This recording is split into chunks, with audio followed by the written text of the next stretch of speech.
مولانا طارق جمیل صاحب نے فرمایا ہے سود دینا حرام نہیں ہے، سود لینا حرام ہے۔ مولانا طارق جمیل صاحب نے کچھ دن پہلے فرمایا تھا کہ سود دینا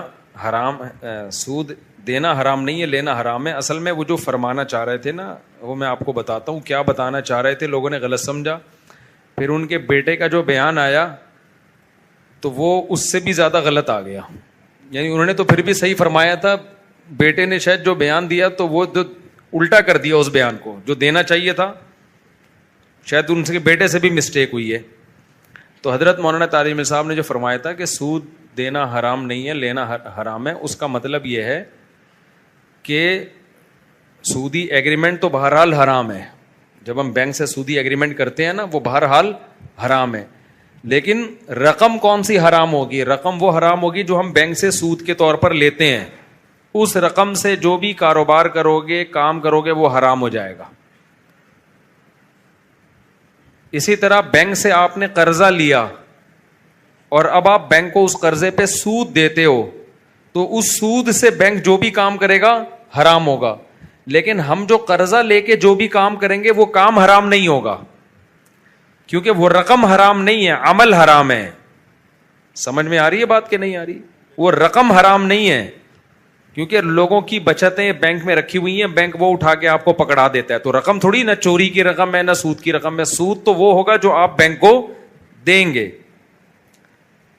دیکھو زید نے بکر کو 1 کروڑ روپے دیا سود پہ، بکر نے اس 1 کروڑ سے بزنس کیا، تو وہ بزنس سے حاصل ہونے والی ارننگ حرام نہیں ہے، البتہ بکر کو گناہ ہوگا کہ تو نے سودی قرضہ کیوں لیا، کیونکہ سودی قرضہ لینا بھی حرام، سود دینا بھی حرام، اس لین دین پہ گواہ بننا بھی حرام، اور اس لین دین کو لکھنا بھی حرام۔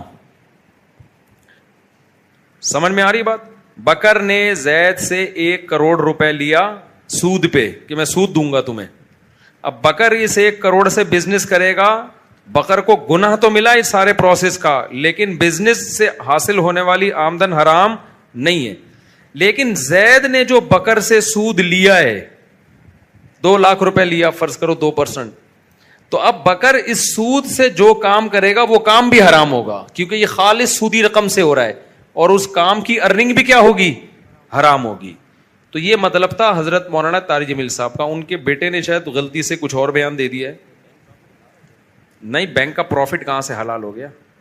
نہیں، حرام ہے بھائی، سودی پروفٹ ہے، اسلامک بینک جائز ہے، وہ سود نہیں ہے۔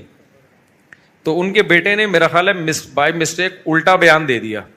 دیکھو وہ سود کا نہیں تھا، وہ قرضہ تو سود پہ لیا ہے، بینک نے رقم سود کی نہیں دی ہے، بینک نے تو مختلف لوگوں کے پیسے جو پڑے ہوئے تھے وہ اٹھا کے آپ کو پکڑا دیے، تو وہ قرضہ جو آپ کو بینک نے دیا نا وہ حلال پیسوں سے دیا ہے، تو وہ رقم آپ کے لیے حلال ہے، اس پہ جو بینک سود لے گا وہ رقم حرام ہوگی۔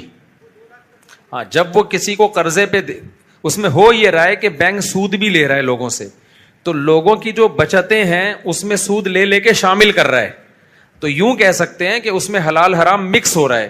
تو شریعت کا حکم یہ ہے کہ جب حلال حرام مکس ہو رہا ہوتا ہے نا، مرج ہو جائے، اب ہمیں نہیں پتا اس میں حلال نوٹ کون سا ہے حرام کون سا ہے، تو غالب کا اعتبار ہوگا، اگر زیادہ حلال ہے تو پھر وہ رقم جب ہم کسی کو دیں گے تو وہ حلال سمجھی جائے گی۔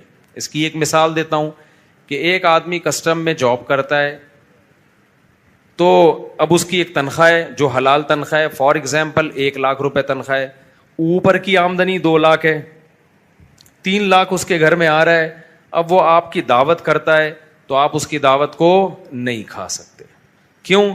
2 لاکھ میں 1 لاکھ مکس ہو رہا ہے، تو ہم یہی سمجھیں گے حرام پیسوں سے ہی ہمیں کھلا رہا ہے۔ لیکن اگر وہ کہتا ہے بھائی میں اپنی تنخواہ کھانے پینے کے لیے الگ رکھتا ہوں اور اس میں سے تمہیں کھلا رہا ہوں، تو پھر کیا ہے؟ جائز ہے، اس کی زبان کا اعتبار کیا جائے گا۔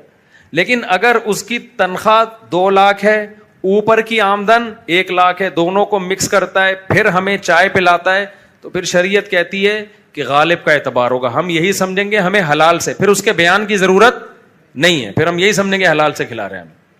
سمجھتے ہیں کہ نہیں سمجھتے؟ تو بینک سے سودی قرضہ لینا بہر صورت حرام ہے، لیکن وہ قرضہ لے کے جو کمپنیاں کھلتی ہیں، جو بزنس ہوتا ہے، اس کی ارننگ حرام نہیں ہوتی۔ لیکن جو سود لے گا پروفٹ کے طور پہ, اس رقم سے جو بزنس کیا جائے گا وہ بزنس ہی ٹوٹل حرام ہوگا. تو حضرت کا مطلب یہ تھا, تو ان کے بیٹے نے الٹا بیان غلطی سے دے دیا, جیسے وہ بھائی کے بارے میں بیان دے دیا تھا کہ خودکشی کی ہے, پھر وہ اس کو بیٹھ کے سمجھاتے رہے. تو بعض دفعہ ایسے چوکے چھکے انسان سے لگ جاتے ہیں.